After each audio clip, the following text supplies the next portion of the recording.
She had never seen a human before, but the stories were enough to freeze her blood. From the moment she could form thought, she'd been taught to fear them. Her people whispered of monsters with soft skin and sharp minds, creatures who thrived in chaos, who smiled as they burned worlds. A single human could level armies, they said. Some claimed they didn't feel pain. Others said they thrived on it. All agreed on one thing: if you saw a human, it was already too late. So when the sky burned and her guards vanished, when the comms went silent and she saw the black smoke rising from the eastern ridge, her first thought wasn't of rebels or betrayal. It was of him, the human, the one that had been rumored to land days ago in the forbidden sector. Just one. Always just one. They never needed more. She ran. Every pulse of her heart screamed against the teachings, the isolation, the endless rules of royal safety. She wasn't trained for war. Not really. They taught her diplomacy, tradition, how to stand still while others bled for her safety. But today there were no others. Only trees, stone, water, and the sound of pursuit. She didn't know who was behind her anymore. Was it the rebels who declared her family obsolete? Or the human, hunting for sport? It didn't matter. She was alone. Blood trickled from her arm where a blade had grazed her earlier. The cold air stung against the cut, but she kept moving. Her boots splashed into river shallows. Mist soaked her braids. The roar of the waterfall ahead grew louder, deafening, until even the sound of pursuit was lost in the thunder of crashing water. And then, silence. It wasn't natural. The kind of silence that pulls the soul taut like a wire. She turned, breath shallow. Her weapon, a ceremonial blade, more art than tool, shook in her hand. The trees moved. He stepped out of the fog like a ghost pulled from nightmare. Not hulking like the stories suggested. Not armored in blood or metal. Just human. Dark-haired. Tall. His eyes met hers, unreadable. No weapon in hand, but the way he moved spoke of violence barely restrained. His presence hit harder than any explosion. And then he looked at her, not with cruelty, but curiosity. She froze. He raised a hand, not threatening, not surrendering, just a gesture. As if he was asking permission to exist in her space. She didn't speak. Couldn't. Something behind her cracked. She turned just as the pursuers, her own guards, twisted by fear and ambition, burst from the undergrowth. One raised a plasma rifle. She braced for pain. It didn't come. He moved faster than thought. One moment, still. The next, a blur of limbs and fury. The guard didn't even fire. The rifle clattered against stone. Another screamed before being silenced by the sound of bone striking bone. The third ran. She watched, stunned, as the human turned back toward her. Not a scratch. Not a drop of blood on him. He walked past the wreckage like it was nothing. When he stopped in front of her, he didn't gloat. He didn't ask for thanks. He held out his hand. She stared at it, heart pounding. Every cell in her body screamed to run, to flee, to get away before he decided he was done pretending. But she took it. The forest changed after that. Not quieter, but different. Where before she felt hunted, now she moved beside a predator. He didn't speak much. When he did, his voice was low, measured, as if testing every word before releasing it. Not crude. Not savage. Just deliberate. He treated the wilderness like an old friend. Knew where to step, what to avoid. Caught food with nothing but string and instinct. When they rested, he offered her the first bite, despite eating little himself. It made no sense. She should have been repulsed, terrified.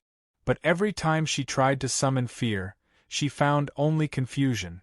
He didn't leer. Didn't mock. He simply existed beside her. And when they were ambushed again days later, this time by rebel scouts, he didn't hesitate. He killed when he had to. Swift. Efficient. Without joy. And afterward, he buried them. She watched his hands, rough with scars, dig into the earth. No ceremony. No prayers. Just respect. Why? She asked, voice hoarse from silence. He looked up. Because they were people. They had tried to kill him. And her. And still he buried them. It broke something in her. That night, she sat by the fire he built with his hands and remembered the tales of her youth. The lectures, the images, the nightmares of human cruelty. The documentaries with their booming voices and dramatic music. All lies. Or, at least, half-truths twisted for control. She watched him from the corner of her eye as he cleaned his blade with a torn scrap of cloth. His focus was absolute, yet he moved like he carried weight far heavier than the steel in his hand. "What are you doing here?" she asked, unsure why she finally voiced it. He paused. "Looking for someone." She waited. He didn't elaborate. The next morning they moved again. Closer now to the outer range, dangerous territory but also less patrolled. She started asking questions, small ones at first. He answered, sometimes with one word, sometimes with silence. He wasn't from a fleet. Wasn't part of a larger force. Just a lone wanderer. But his skills made it clear. He was trained. Military? Possibly. Exiled? Maybe. He never said. What he did share were moments. A story of a dying village he once helped. A girl who smiled at him even as she bled out in his arms. A planet with golden trees and a river that shimmered at night. Each tale dropped like a stone into her soul, forcing ripples through everything she thought she knew. He wasn't the monster. She was. Or at least, the world she came from, the one that had fed her fear like milk. One evening, they reached a high ridge overlooking the ruins of an outpost. Smoke curled upward. She recognized the banners, rebel-controlled, that had once been her people's territory. "Now, Ash. We need to keep moving," he said. His voice was calm, but his eyes tracked every movement below. "Why are you helping me?" she asked suddenly. He looked at her, really looked. "Because you don't deserve to die for someone else's mistake." The next day, she tripped on a root. Pain shot up her leg. Not serious, but enough to slow them. She cursed, frustrated. Angry at herself. Angry at the situation. Without a word, he knelt and lifted her. She flailed. "I can walk." "Not fast enough." She hit his shoulder. It was like punching stone. Still, he carried her. In silence. It was absurd. She was supposed to hate him. Fear him. And yet, as his heart beat steady against her side, she felt safer than she ever had behind palace walls. They rested in a hidden alcove that night, behind a waterfall's spray. She wrapped her leg as he scanned the perimeter. She said, "My people think you're demons." He smirked, a small twitch of his lip. "Aren't we all from someone's story?" Later, she couldn't sleep. She approached him while he sat sharpening his blade. "Tell me something true." He didn't look up. "Everyone's scared of something. Doesn't mean fears the truth." She sat beside him. No more words were needed. The next morning, she woke to find a necklace at her side, simple, made of thread and carved wood. She held it up. He didn't explain. She wore it anyway. In the following days, her limp healed, and she moved with more confidence. Not just physically. Something inside her had changed. Hardened. Strengthened. She wasn't following him anymore. She was walking beside him. And he let her. She woke before dawn, heartbeat steady, not from fear but from instinct. The human was already moving, silent as always, packing what little they had. No command passed between them. They didn't need words anymore. She followed without question. The map he'd sketched in the dirt 2 days earlier showed an old transport facility buried in the southern cliff. If they reached it, they had a chance to call for extraction. Or reinforcements. Or a miracle. The human wasn't interested in politics or rebellion. He didn't care who wore crowns or waved flags. But he cared about getting her out. That, she'd learned, was the one constant about him. When he decided someone mattered, he followed through. No lectures. No demands. Just action.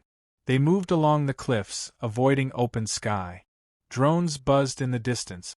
Rebel tech, repurposed from royal armories. Her stomach twisted with the irony. The same weapons once used to maintain control now hunted her. Her people built the machines that now targeted their own. She asked him how they'd beat the perimeter. He didn't answer. Just pointed to a cave system on the edge of the ravine. The rebels had sensors near the upper entrances, but the lower crawl space hadn't been mapped. He'd studied it at night, watching patrol patterns, counting minutes between shifts, not because he wanted to escape, but because he wanted her to. Hours passed. The caves were narrow, forcing them to move low and slow. The air stank of moisture and decay. She slipped once, slicing her hand on jagged stone. He caught her before she fell again, gripped her hand like it was made of glass, and checked the wound with the gentleness of someone who didn't want to lose anything else. They emerged on a ridge near the facility by dusk.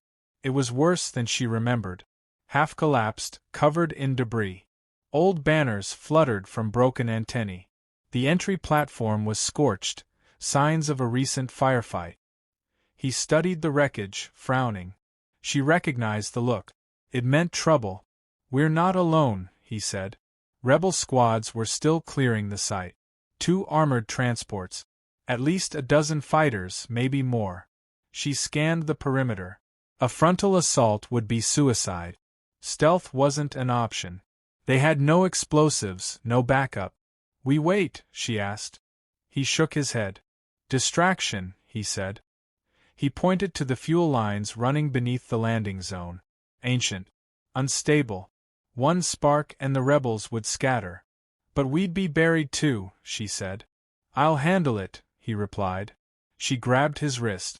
"You don't need to do this." He looked at her, calm, unwavering. "I do." He didn't wait for her permission. He vanished into the ridge brush, crawling low toward the fuel pipe. She tried to stay focused, scanning for movement, counting seconds. Her fingers gripped the blade tight. She told herself he'd make it out. That he'd done this before. That he wasn't just walking into fire. Then came the explosion. Not small. Not controlled. The cliff shook. Smoke erupted. Screams echoed. She ran. By the time she reached the landing pad, chaos reigned. Rebels scattered, blind and deaf from the blast. She moved like he taught her. Fast, deliberate, silent. She took down 2 with the blade, another with a broken rifle butt. She found him near the blast site, half buried under rubble, blood running down his side. She dragged him free, cursing his name, cursing herself for letting him go alone. His eyes fluttered open. "Hi," he muttered. She nearly slapped him. Instead, she lifted him and hauled him toward the control tower. One floor was intact. A comms unit blinked red. She patched it with shaking hands, overriding systems with old palace codes. Static flared. Then a voice. "Identify." She didn't hesitate. "This is Princess Elira of the 17th House. I am alive. And I need extraction." Silence. Then, acknowledged. "Coordinates locked. Hold position." She collapsed beside him, letting the relief wash over her. He stayed unconscious for hours. She sat by his side, watching the shadows crawl across the walls. The rebels wouldn't return soon. The explosion had taken out their transport and half their squad. But she knew it wasn't over. He woke near dawn, coughing. "You should have left me," he said. She ignored him. "I didn't save you," he added. She looked him in the eye. "You did. You made me someone worth saving." He didn't argue. Extraction arrived in the form of a stealth cruiser, small, fast, armed to the teeth. The crew looked shocked when they saw her. Even more when they saw him. "You brought a human," one whispered. She silenced them with a look. "He's the reason I'm here." The ship lifted off. She sat beside him, monitoring vitals, checking wounds. He didn't speak for hours. When he did, his voice was weaker.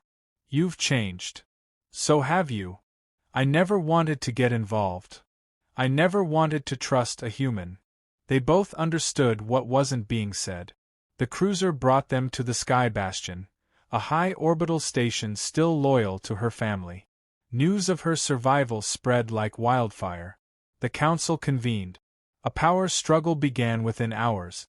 Offers, threats, demands. Every faction wanted control. She watched it all from behind a pane of glass, numb. The humans stayed quiet through the debriefings, through the interrogations, through the questions from people who saw him as a threat. She stayed by his side. When they tried to move him to a detention wing, she blocked the doorway. "You'll have to go through me." The guards backed down. The next day, she addressed the High Council. They expected a puppet speech. Gratitude. Obedience. She gave them none of that. "My people betrayed their own," she said. "They built monsters out of myth. I believed those myths, and one of them saved my life." The room stirred. She didn't stop. "I'm not asking for permission. I'm telling you, this man is under my protection. And if anyone touches him, they answer to me." They threatened to remove her, strip her of titles, isolate her politically. She dared them to try. Behind closed doors, she asked him why he stayed. He could have escaped, fled during the chaos, disappeared into the stars. He shrugged. "You needed someone who doesn't lie to you." She laughed. The first real laugh in weeks. Recovery was slow. He wasn't invincible, but stubborn as gravity. They spent time in silence, in the gardens above the barracks, away from cameras and spies. He spoke more now. Asked questions. Not about politics or war. Just her. What she believed. What she feared. What she wanted when the fighting stopped. No one had ever asked her that before.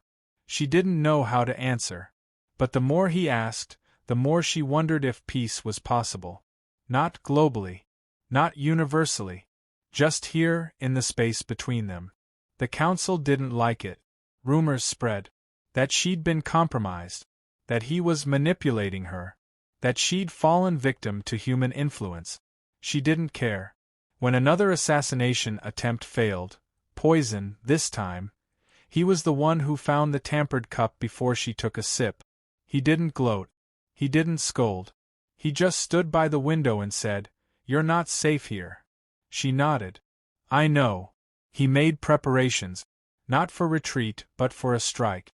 They identified the remaining rebel leaders, traced the money, the safe houses, the silent allies on the council. She used her voice. He used his skill. Together, they dismantled the rebellion in weeks. Not through war. Through exposure. Truth wielded like a blade. It had been 3 months since he left, and the palace halls still echoed with the silence he carried with him. She thought time would dull the edge, but instead, it sharpened it. Every meeting, every council session, every new initiative, felt like an echo of a war she hadn't finished fighting. He wasn't a ghost haunting her. He was a promise, one she didn't make lightly. The political fires hadn't cooled. The council had accepted her return, but not her authority. They tolerated her leadership because they feared her resolve, because she'd proven she'd burn everything down if she had to. But power didn't mean safety. And it didn't mean peace. Rumors surfaced. Distant colonies reported disturbances, missing patrols, blackouts, silent systems. She recognized the pattern first. Quiet, targeted disruption. Not random. Strategic. He'd shown her how to spot moves like these. Someone was building toward something. Another rebellion? No. Smarter. This wasn't the work of desperate rebels. This was precision. She studied reports, pulled data from loyal outposts, and saw the signatures. Not from her world. Not from any in the Empire. It was external. And the strikes were moving inward. She called for the High Security Council. Outlined the data. Showed them the trajectory. They scoffed. Some said she was paranoid. Others whispered about human influence. She didn't raise her voice. She didn't beg. She just stood and said, "Prepare. Or fall."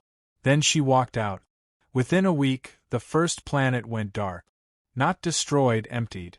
Systems intact. Infrastructure untouched. But no people. No traces. Just silence. Then another. And another. Panic spread faster than she expected. For years, the galaxy had believed itself untouchable. Now it felt like prey. Ships went missing. Merchant convoys rerouted. Borders tightened. Everyone blamed everyone else. But she knew. This wasn't political. It was a hunt. Her world was next on the pattern. She requested the old human's help. No diplomatic routes. Just a simple encrypted pulse, sent to the deep channels he once taught her to use. She didn't expect a reply. He arrived 5 days later. His ship wasn't marked. His face wasn't older, but his eyes were colder. She didn't greet him formally. Didn't speak at all for the first few minutes. Just stood beside him and watched the stars through the war room viewport. "You saw it coming," she said finally. "I felt it," he replied. "Why didn't you warn me?" "Because I didn't know where it would hit. Now I do." He moved like someone used to walking into fire. Calm. Certain. The officers in her court didn't trust him, but they obeyed her command. When he spoke, they listened. Not out of loyalty. Out of something deeper, instinct. He briefed them. What they were facing wasn't rebellion. It wasn't conquest. It was consumption. An old human word for it was harvesters. Machines, maybe.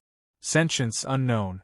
They moved silently, avoided attention, devoured life, and disappeared. No communication. No demands. No weakness. "They don't negotiate," he said. "They don't retaliate. They finish." She asked how many he'd seen. Too many. He showed them how to scan for patterns, blind spots in sensor networks, anomalies in gravity field. He pulled data no one else had access to. She didn't ask how he got it. She already knew. She authorized a preemptive strike. The council balked. "Do nothing," she said, "and we die." So they followed her lead. They launched scout ships, baited them, tracked return paths. It took weeks. Losses were high. But eventually they found a staging point, an artificial structure anchored outside conventional space. A siphon. A factory. A nest. No one could decide what to call it. He called it a tomb. She gave the order to strike. The fleet gathered. Not just her own. Other systems joined. Not out of trust, but out of fear. They followed her banner because she moved first. He was there on the command deck, silent as always. He didn't wear a uniform. He never had. But everyone looked to him like he was already in charge. The fleet jumped together. The structure fought back. Not with weapons. With gravity. With silence. Systems went dark. Shields failed. Crews heard things, voices that weren't there. Some ships turned on each other. Others vanished. She stayed focused. She trusted the simulations he'd shown her, the strategies that had no names. He gave orders without shouting. Calculated without looking at screens. Keep moving. Never stop. Don't let it think. That became the mantra. She led the charge directly into its core. The heart wasn't protected. It didn't need to be. It thought nothing could survive reaching it. She proved it wrong. They planted charges manually. She was the last one out. The explosion didn't just destroy the structure, it severed the space it clung to. Like tearing out roots from a poisoned planet. The scream that followed wasn't sound. It was something deeper. Something wrong. But it ended. The fleet limped back, bruised and broken, but alive. They didn't celebrate. Too many didn't return. He stood beside her in the wreckage of the command deck, watching the empty void that once held the tomb. "They'll come back," she said. "Yes. But we'll be ready." "You might." She turned to face him. "You're not staying." "I never do. You said that last time. And I meant it then, too." She didn't argue. Just stepped forward and placed a hand on his chest. "You're not like them. I know. You feel things. I wish I didn't." He left again. No ship this time. He walked into the lower districts, vanished into the sprawl of refugees and salvagers. He didn't want recognition. Didn't want legacy. But his name spread anyway. Not because of her. Because the soldiers who survived whispered about the man who walked through fire without blinking. Who taught them to see patterns in the void. who fought not for glory, but because someone had to. The galaxy changed. Slowly. Worlds hardened. Old feuds paused. Not out of unity, but because there was something worse out there. She became the voice that held them together. Not a queen. A warning. They followed her not because of her birth, but because she stood when others fell. Because she knew fear and moved anyway. The last message she received from him was short. One line. Don't stop moving. She never did. Decades passed. The harvesters didn't return. But neither did he. Some said he died. Others said he became something else. She didn't chase the rumors. She didn't need to. She remembered. And that was enough. Her people rebuilt. Not into what they were before, but something stronger. Not out of pride. Out of survival. When young commanders asked how she'd endured, she told them the truth. I met a human, she said. And he didn't save me. He showed me how to save myself. They called her Empress eventually. Not because she claimed it, but because no one else fit the title. She wore it lightly.